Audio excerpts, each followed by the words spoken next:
Out of the we came, and to it we return.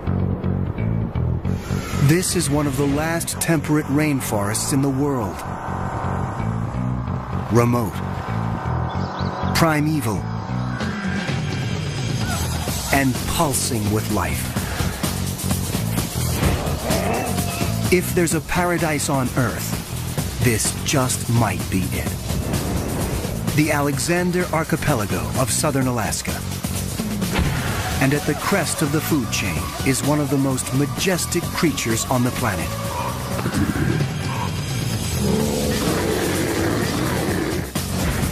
This is the biggest, most magnificent predator on the block.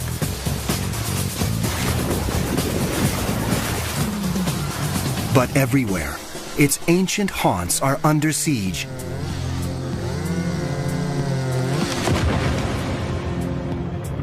As the modern world closes in, this could be the great brown bear's last stronghold. To protect this extraordinary species, researchers have to learn more about its secret life deep within the forest, and quickly. A veteran tracker joins forces with a new technology that may allow us to enter the bear's ancient territory without risking a close encounter of the grisly kind.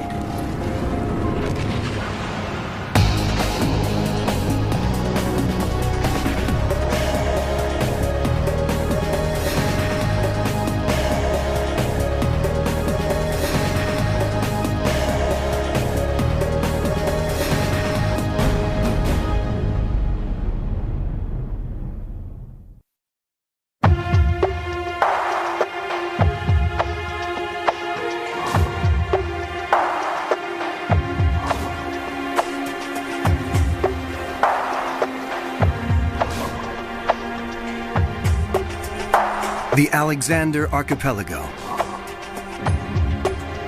More than 1,000 islands clustering off the coast of Western Canada. Originally mountain summits, they are blanketed by dense, ancient woodlands. These are some of the last temperate rainforests on Earth. When most people think of rainforests, this is what they have in mind.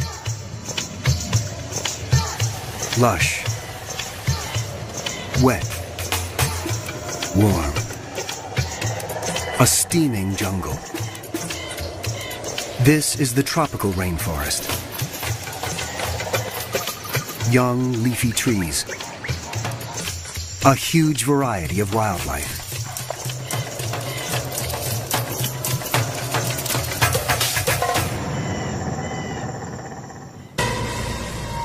By contrast, the temperate rainforest is relatively cool.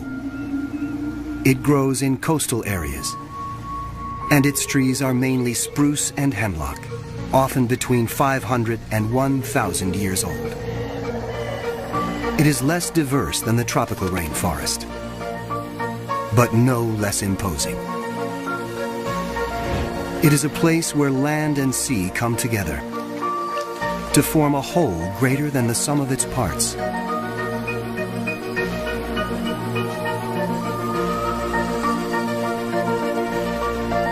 The islands have names like Chichagof, Admiralty, Baranof, Prince of Wales. Remote from urban centers, it is a world few humans have penetrated.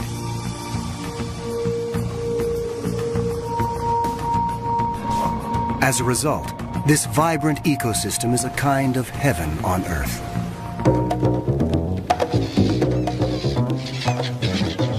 And the variety of wildlife here is astounding. The pristine rivers are alive with countless fish.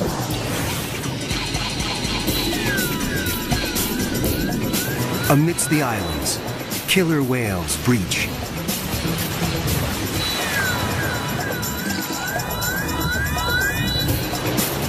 And humpbacks plunge.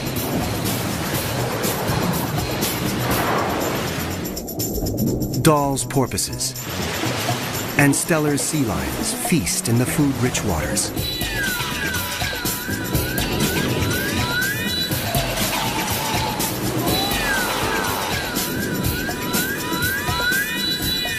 Sitka black-tailed deer make their home in these woodlands, always alert for natural enemies.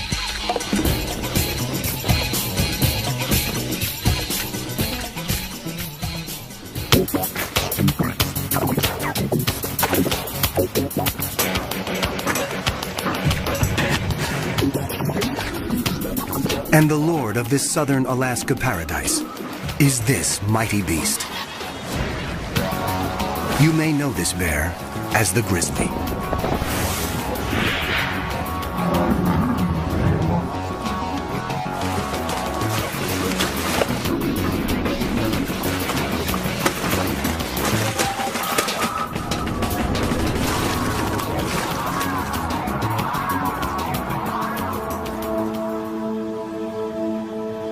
Like the forests it roams, this bear is both majestic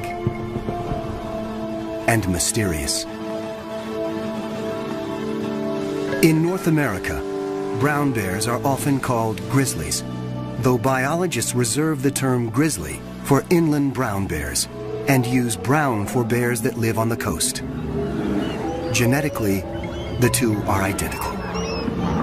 Whatever this bear is called, it is not a bear to be taken lightly. It can weigh more than half a ton and yet reach speeds of almost 40 miles per hour. The brown bear is arguably the world's largest land carnivore. You might think that honor goes to its cousin, the polar bear, but many scientists classify the polar bear as a marine mammal because it spends most of its life in the ocean or on sea ice. On land, the grizzly is king. It can rise up to 9 feet in height.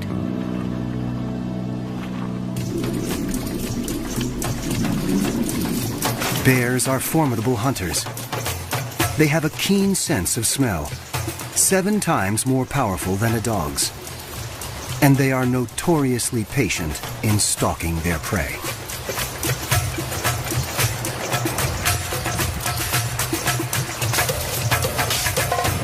But the grizzly is also a fiercely private animal and usually avoids the company even of its own species. Any human trespassing on its space is asking for trouble. And that includes biologists who'd like to get close enough to learn more about this reclusive animal.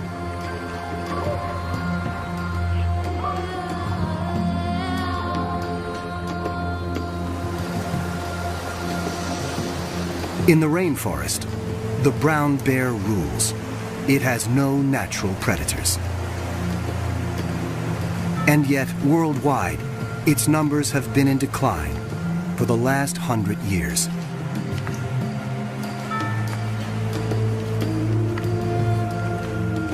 In the early 1900s, more than 100,000 brown bears roamed the western United States. Today, only about 1,000 remain. Across the planet, their range has been cut in half since 1900. In the Pyrenees, on the border between France and Spain, the brown bears were just hanging on. They were down to their last female. Recently, hunters shot her, thereby dooming this population of bears to extinction. Today, roughly 40,000 brown bears live in what might be their last stronghold, the state of Alaska. But every day, humans encroach a little more on their territory.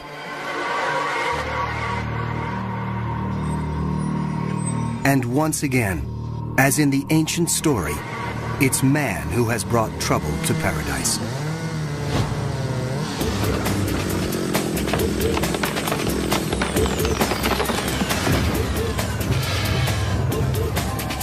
Consumers demand an immense amount of lumber each year to build homes, furniture, and other creature comforts.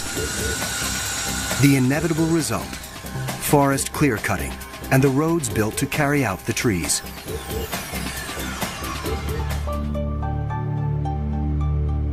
On Chichagof Island, many bears tend to converge on river valleys during the summer months. But over the last 20 years, roads have cut deep into this once virgin wilderness. And timber clear-cutting has turned some of the bears' summer stomping grounds into stump fields. As human activities extend further into the grizzly's ancient domain, humans and bears are meeting more and more often.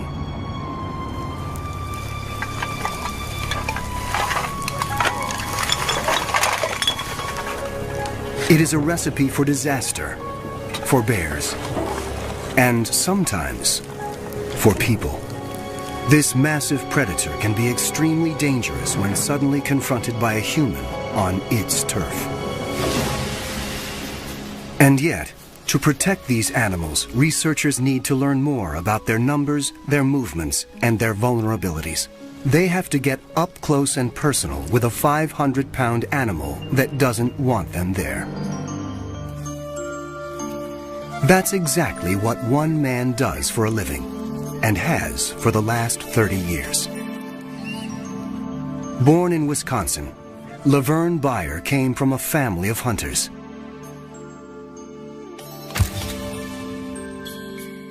He arrived in Southeast Alaska in 1970 and fell in love with the wilderness. 3 years later, Laverne started working with the Alaska Fish and Game Department, tracking and capturing bears for government research. It was a job he was born to do. I've either lived with or worked with bears like my entire adult life, since I was 17 years old. And when I was 20 years old, then I had to shoot a bear in self-defense.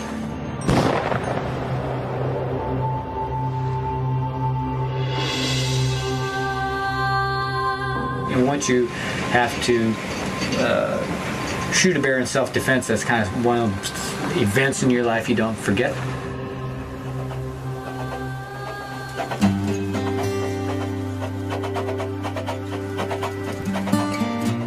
Over the years, Laverne has evolved from a trapper into a researcher himself.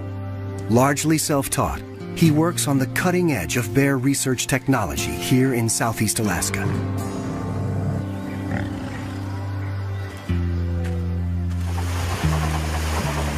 Based on a 70-year-old tugboat, Laverne has captured more than 700 bears since 1975 and is now one of the most respected bear trackers and researchers in the region. Someone who combines traditional tracking skills and the best that modern technology has to offer. I'm a man who's stuck in the wrong time period because I appreciate things from the past.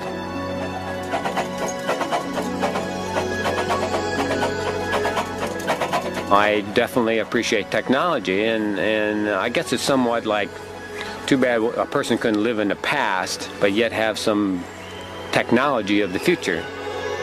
Technology of the present includes VHF and GPS radio tracking collars, which Laverne and his colleagues use to get a sense of the bear's movements. He wants to know how their range is changing over time in response to clear cutting and road construction. Before you can attach a radio collar, though, you have to capture the bear. Laverne and his Fish and Game colleagues have been studying Chichagof Island bears since 1989. Jack Whitman is part of that team. Chichagof is one of the continent's largest islands, with an area of over 2,000 square miles. About 1,100 people live there, and about 1,600 brown bears.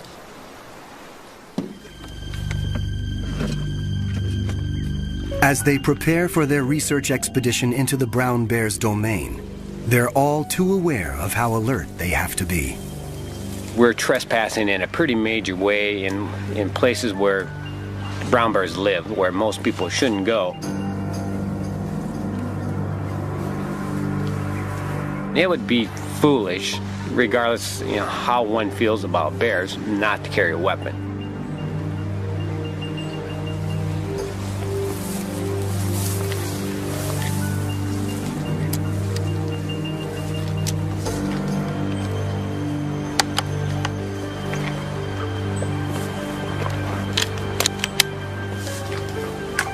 An ancient trail leads into the world of the bear.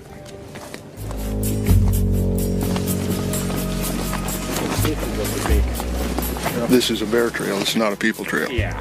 No, there's no people come down here. Years of bear traffic have cut this path through the forest. The bears are out of sight, but their presence is everywhere.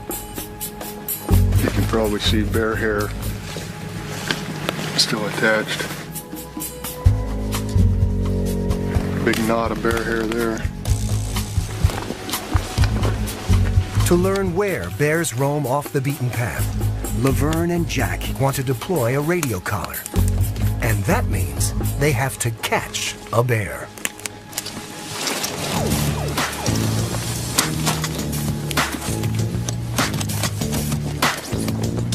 The art of snaring a bear without injuring it is a delicate one. In order to direct its path into the trap, you have to think like a bear thinks. You have to choreograph its movements. The bear has to hit a bullseye right here. Okay. We're trying to force that foot into that spot. Okay, so when he's walking down the trail here, he has hit that perfectly without touching the cable there. Plus you're trying to create his step for him too. This stuff here kind of leads him into this bullseye. If he steps on this, cable here a little bit, it's not going to catch him. The snare is set, but can it fool a bear? As the trackers make their way through the forest, their senses are on high alert for any sign of movement.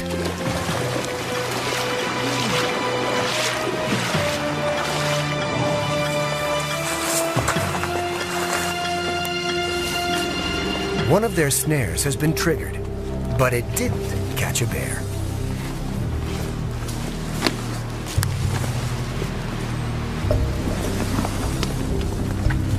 There was a clean miss too. Threw the cable way back there, and pulled it up.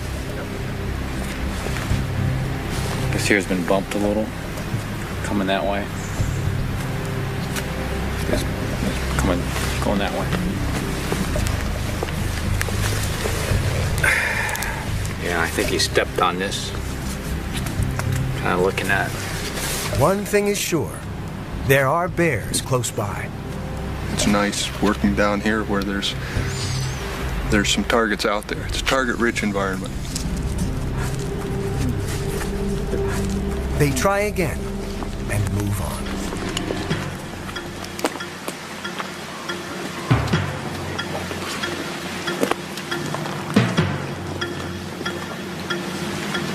Finally, after hours of tracking bear sign and checking traps, Laverne spots a grizzly in the river near where they've set a snare. It could be headed toward the trap. Now the key is staying silent, motionless, and downwind. They pick out motion, so you move slow, and deliberate, and if preferably you move when they're not looking at you.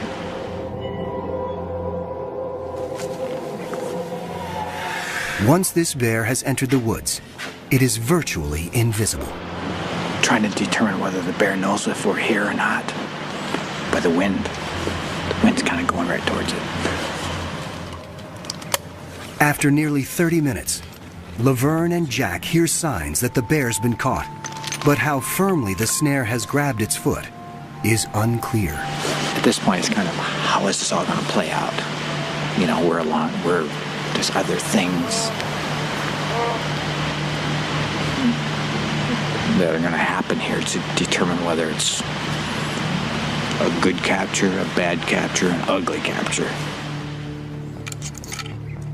A tranquilizer dart is the most gentle way to put a bear to sleep, so they can attach the radio collar and do their research.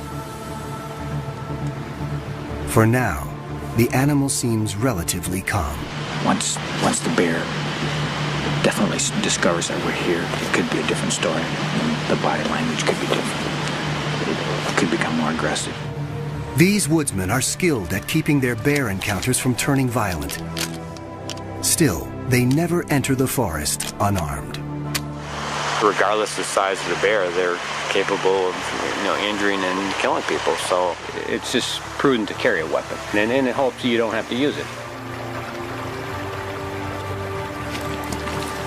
White eagle feathers, good luck.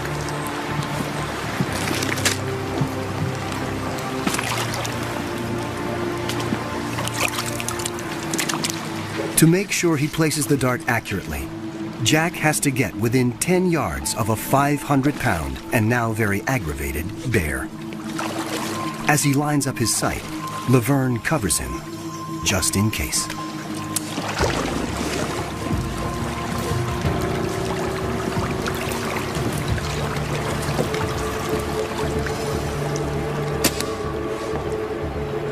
When the bear shifts its position, they can see just how tenuous the snare's grip is. A sudden jerk, and this angry bear could be on them in the blink of an eye.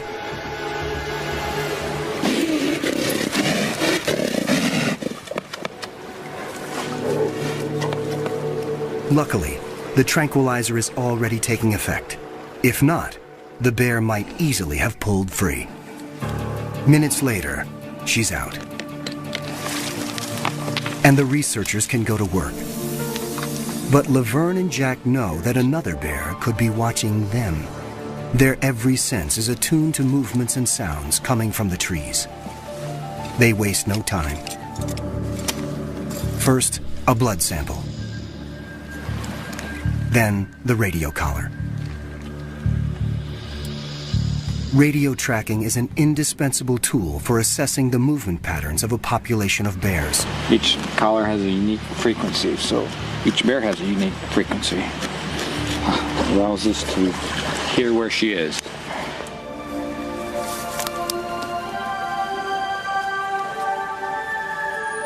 Today, the forest has let them in.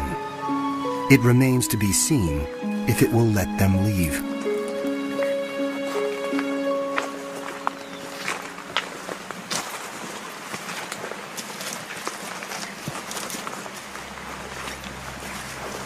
The woods are eerily quiet.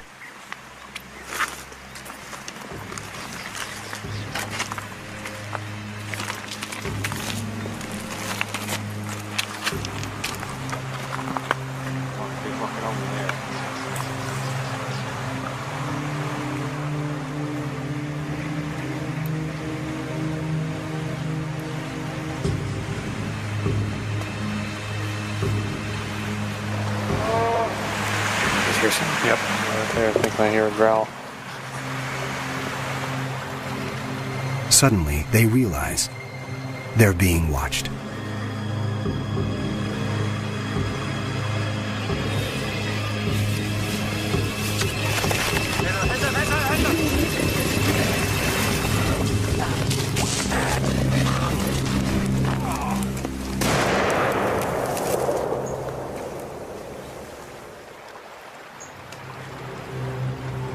A bear attack. Laverne had no choice but to shoot.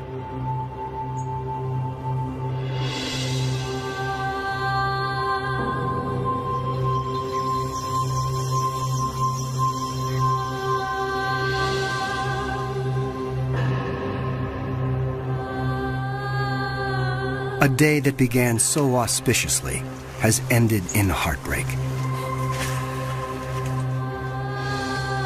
The forest let Laverne live, this time, but also forced him to confront a grim reality. Sometimes this work exacts a terrible price.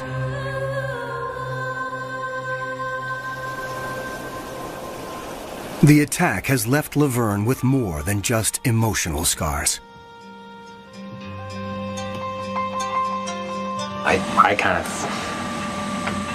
I feel responsible.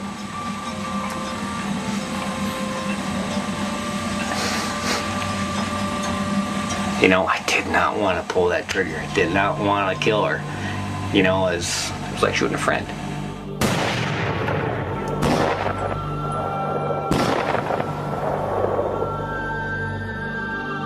and felt, we're trying to help you. We're trying to help her, or help the species. She doesn't know that. I don't want to shoot you. Can't you understand that, we're not trying to hurt you?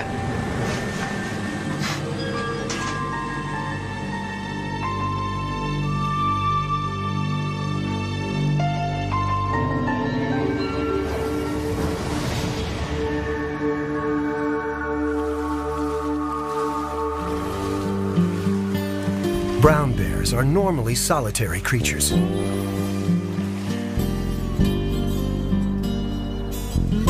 And most of their time is spent finding food and eating.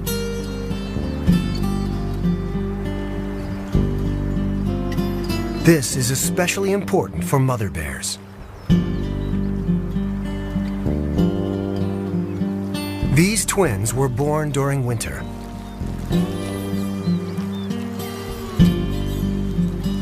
They depend upon their mother's milk.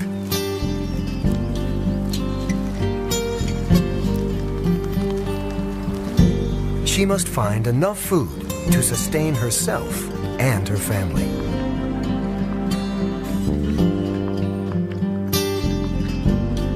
In early summer, brown bears commonly eat berries, grasses, and other vegetarian fare. But each year around July, their diet dramatically changes. And it all begins here. Enfolding the islands of southeast Alaska are the rich waters of the Inside Passage. The passage is home to some of the most spectacular animals on the planet.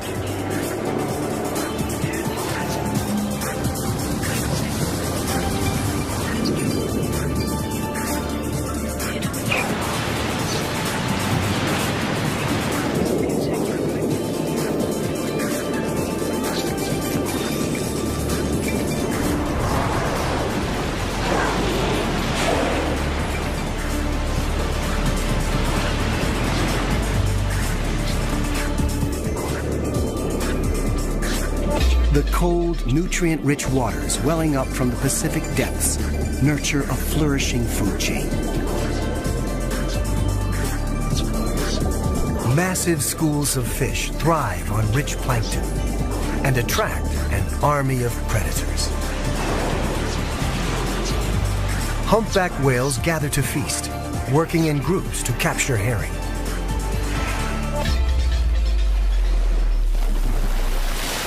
Dall's porpoises rely on speed to catch their prey. But sometimes they are not fast enough to escape this mighty hunter.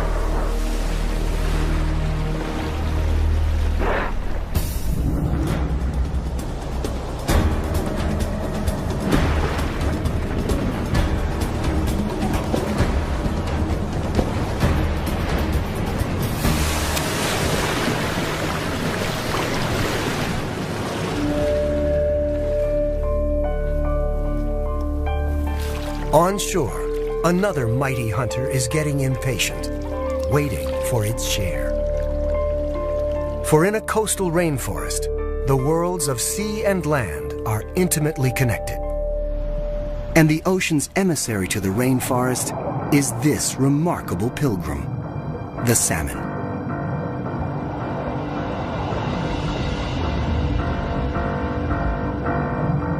Chinook, coho, sockeye, pink, and chum. 5 species of salmon make the long trip back from the ocean to the place of their birth. After several years at sea, they've returned to spawn for the first and last time.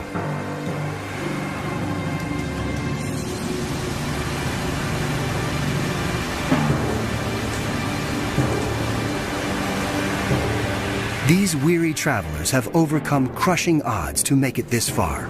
Now, they're running on empty. But this is their only chance to breed. Doggedly, they push on. These sockeye have not eaten since leaving the sea, and they will never eat again. Starving, they begin to digest themselves from the outside in. Absorbing their silver scales, they expose skin, which turns scarlet and smooth. At the same time, the head turns green, and the male's snout takes a grotesque turn. Now, they're in full mating regalia. When they reach the spawning grounds, a female thrashes out a nest.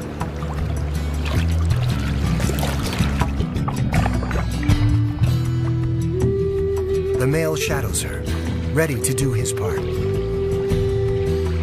The spawning rituals culminate under cover of night. A female shudders with the effort of expelling her eggs.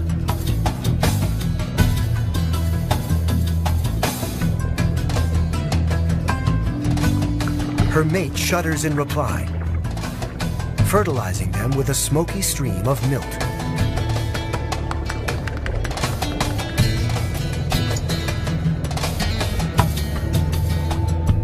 A female can lay 1,000 eggs per nest, and she may build several before she dies.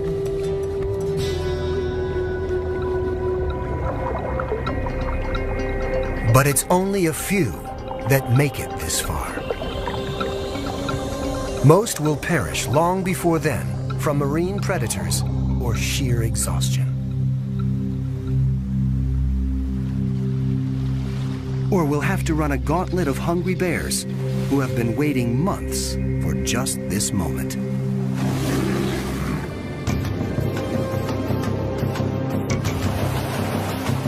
Bears are patient hunters, and for animals their size, their striking speed is phenomenal.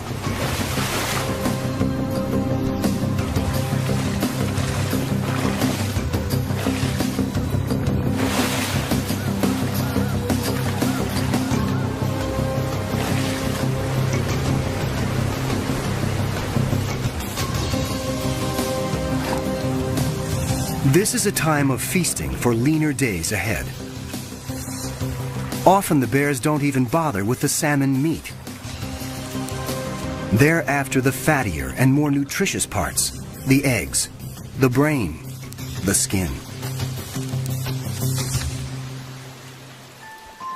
Recent studies suggest that the bears perform a vital service for the rainforest, transporting the nutrient-laden salmon from the river to the woods, where the fish decompose and fertilize the soil.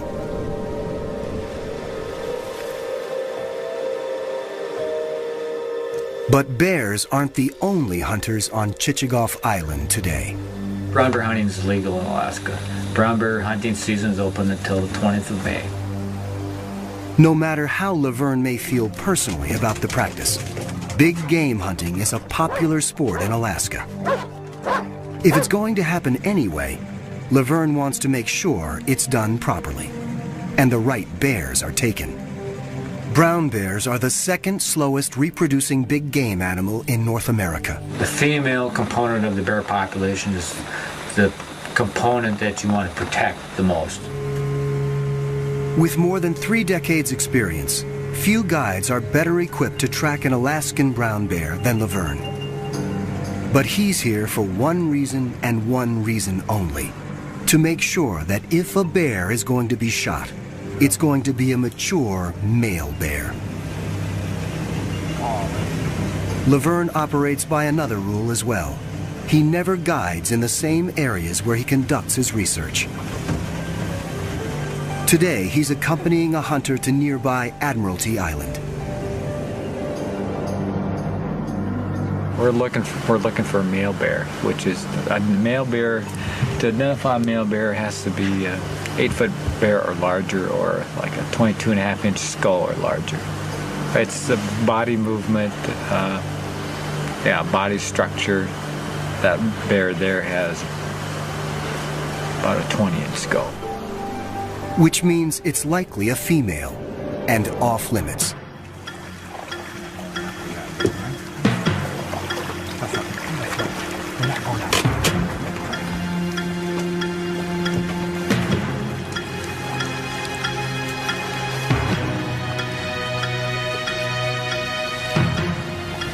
This bear too is a female.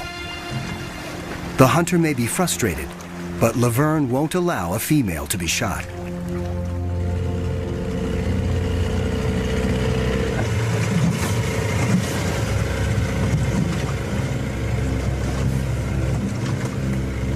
We saw a bear on the beach, and we're gonna go take a little closer look, see what it looks like.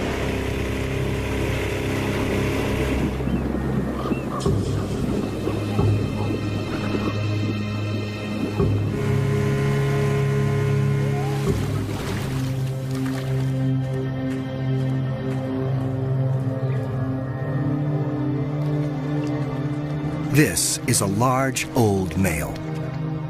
So Laverne gives the green light.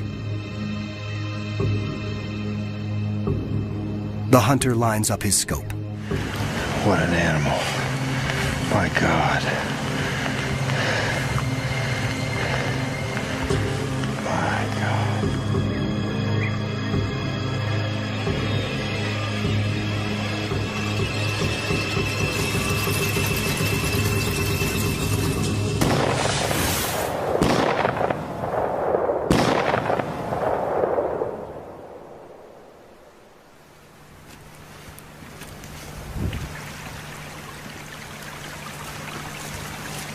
When they reach the bear, he is still alive.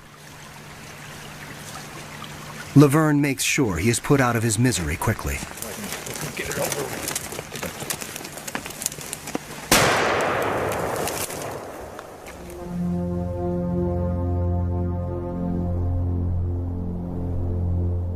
Human encroachment, whether in the form of hunting or road construction, is simply a fact of life in our primal forests. Bear advocates, like Laverne Bayer, have to learn as much as they can about the bears as soon as they can. In their ongoing attempts to penetrate the mysteries of Southeast Alaska's rainforest, investigators have used advanced technologies. The earliest high-tech tool was the radio tracking collar. GPS devices were a big step forward.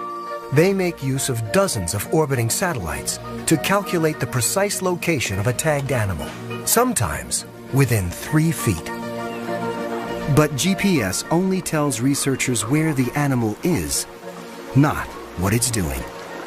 What they really needed was a way of getting a video and audio recorder into the deep forest, where it could show them natural behavior, the kind of behavior humans rarely see, because our very presence changes the way animals behave. Fortunately, just such a device exists. It's called CritterCam. CritterCam is the brainchild of marine biologist Greg Marshall. Its purpose is to show us the natural world from the animal's point of view. Over the last 15 years, CritterCam has gathered remarkable video, audio, and environmental data from a wide array of creatures. From great white sharks and blue whales, to emperor penguins and leatherback sea turtles. For the first time, we are able to see what the creature sees and enter its world without conditioning its natural behavior.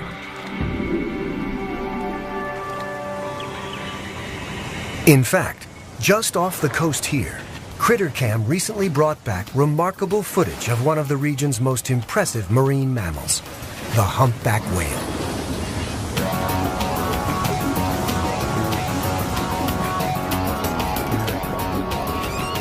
CritterCam revealed how humpbacks hunt together beneath the surface. Some whales herd the fish. One blows a ring of bubbles. One calls to scare the fish into the bubble net. And then the entire group rises to engulf the hapless herring.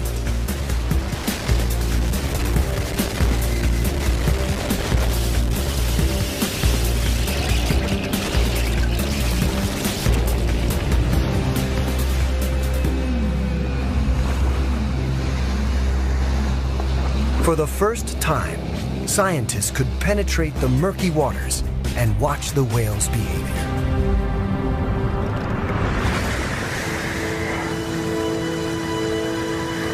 And this suggested another possible use for this technology, this time on a nearby land mammal.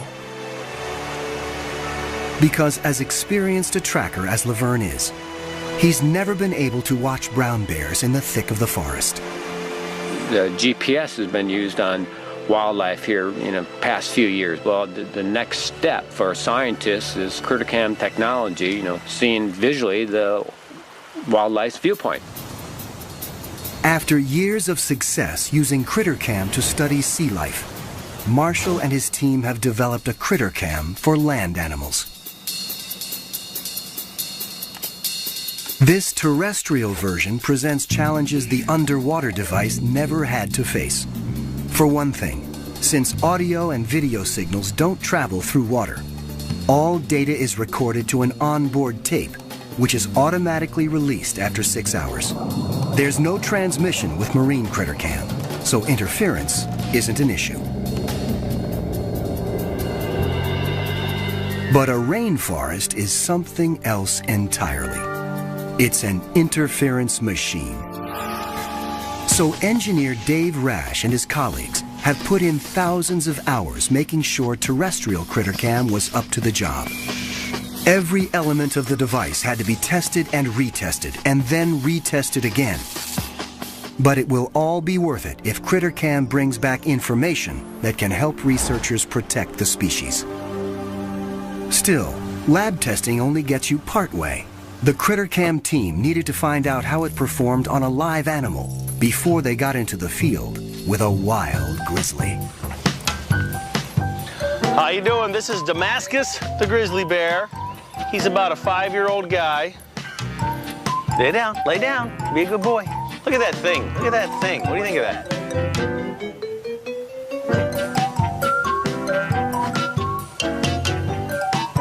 Will you let us put that on? See if we can get your perspective on life? Feed me, and I'm yours. Come here. Let's look around. Let's walk up here. Take a bear walk. What do you think? Let's record. And one last test. Because even though this critter cam won't be diving to the ocean depths, there is still a good chance it's going to get wet. Good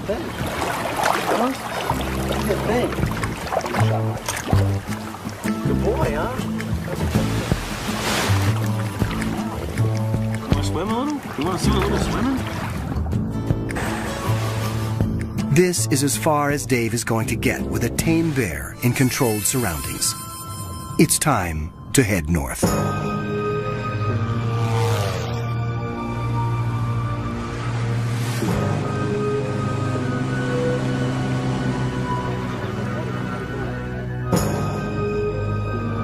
The terrestrial critter cam can dispense with the heavy recording mechanism and transmit directly to a remote receiver.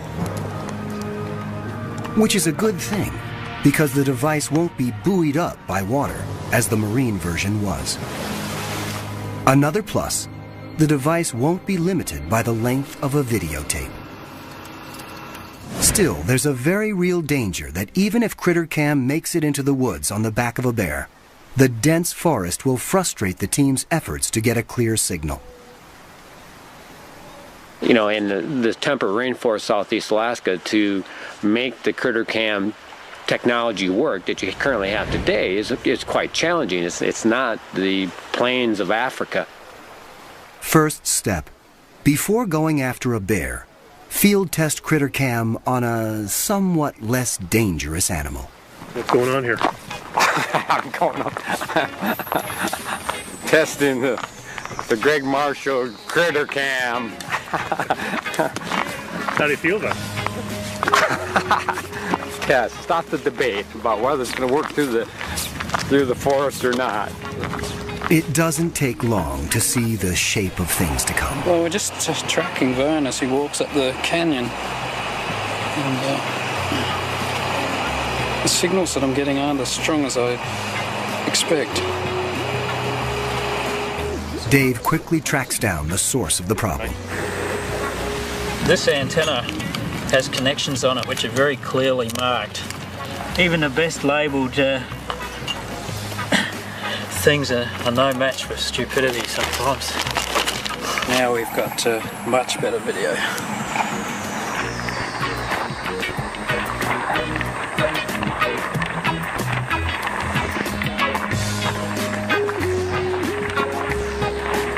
Check it out. Hey, there's somebody holding an antenna.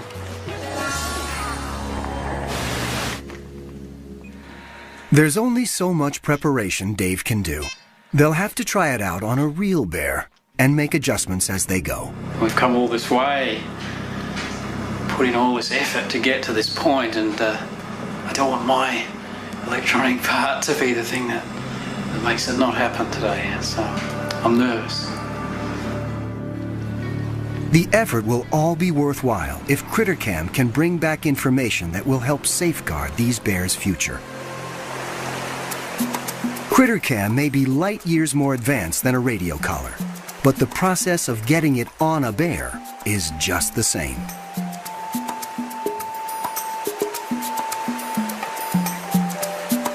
You carefully check various snare locations to see if a bear has been caught. The morning wears on, and only empty or sprung traps are found. Finally, a snare with a bear. It's a small bear, a juvenile, but it will do just as well as a large one for the lightweight CritterCam.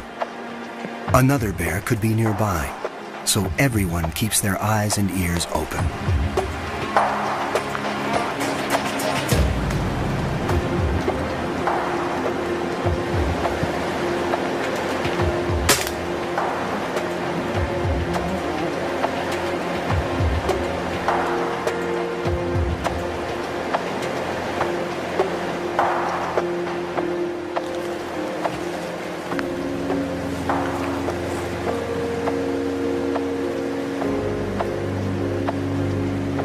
Now, the main event. Dave, you ready with that thing yet?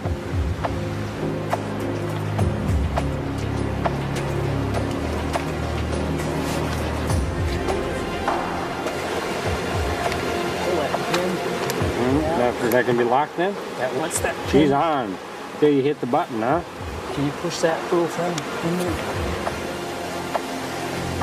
The device is locked in place and set to transmit. Time to wake up the bear.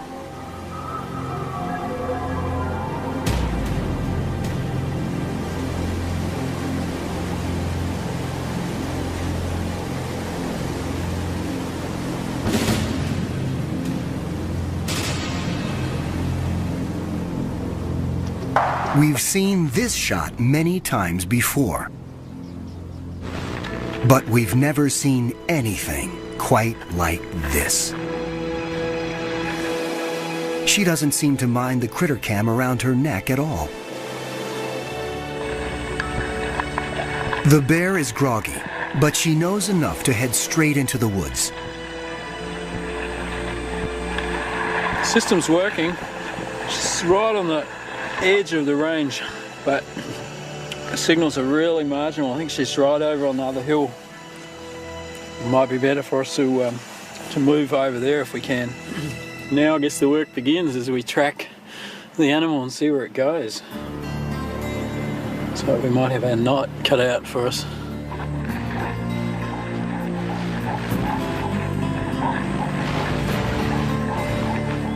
As morning becomes afternoon, the team follows the CritterCam signal to stay within range.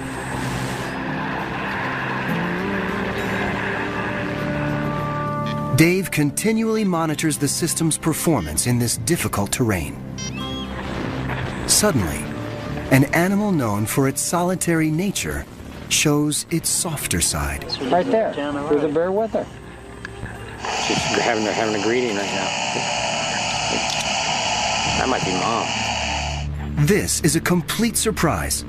The critter-cammed bear is old enough that Laverne wouldn't have expected it to be spending any time with its mother.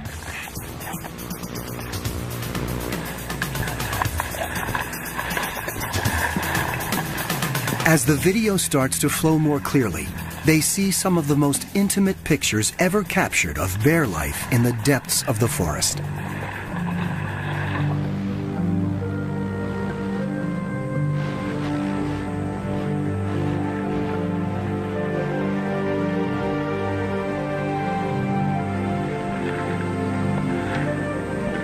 She builds a daybed and curls up for a nap.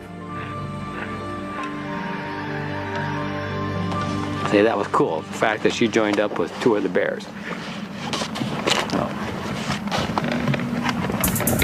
Did he actually just say cool? He did. Wow. He thought it was cool, and I think he smiled. When the bear wakes up, an excited Critter Cam team watches as she eats some Devil's Club berries, a staple of the brown bear diet. Oh, check it out, yeah.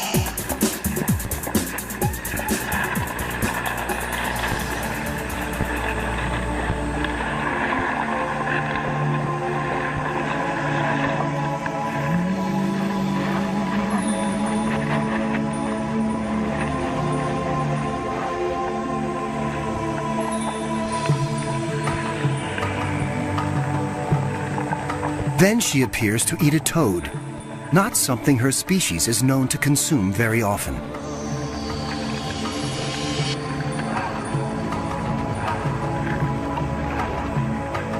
But berries and toads are just appetizers for a brown bear. Soon the bears head to the stream for the entree. And the young female is in the midst of it all.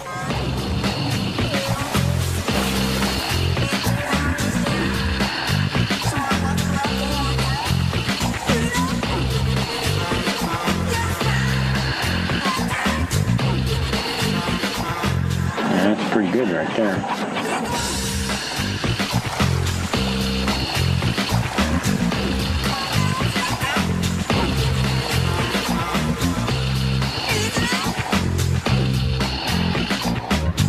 Laverne and the others are glued to the monitor.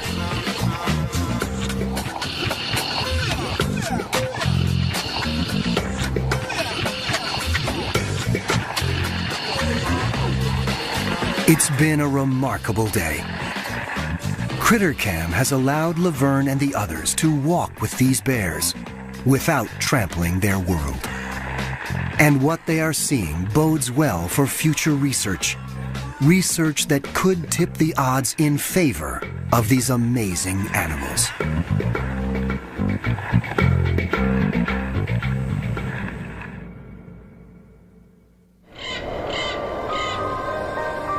It took thousands of years to create the rainforests of Alaska's Alexander Archipelago. They comprise some of the most pristine wilderness in the world. And they could be gone in just a few generations. The future of road building in southeast Alaska is unclear. But what is clear is that more roads would mean more pressure on the bear's home territory. And more encounters between human and bear. The brown bear's best hope may lie with researchers and advocates like Laverne Beyer, a man who has seen grizzly bears die, sometimes at his own hand, and knows all too well the cost of unrestrained human expansion. There are undoubtedly many stories hidden within the thick shadows of the northern rainforest.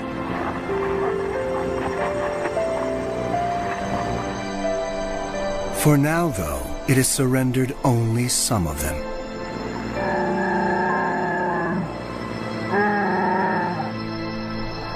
Time alone will tell if it can be persuaded to relinquish more.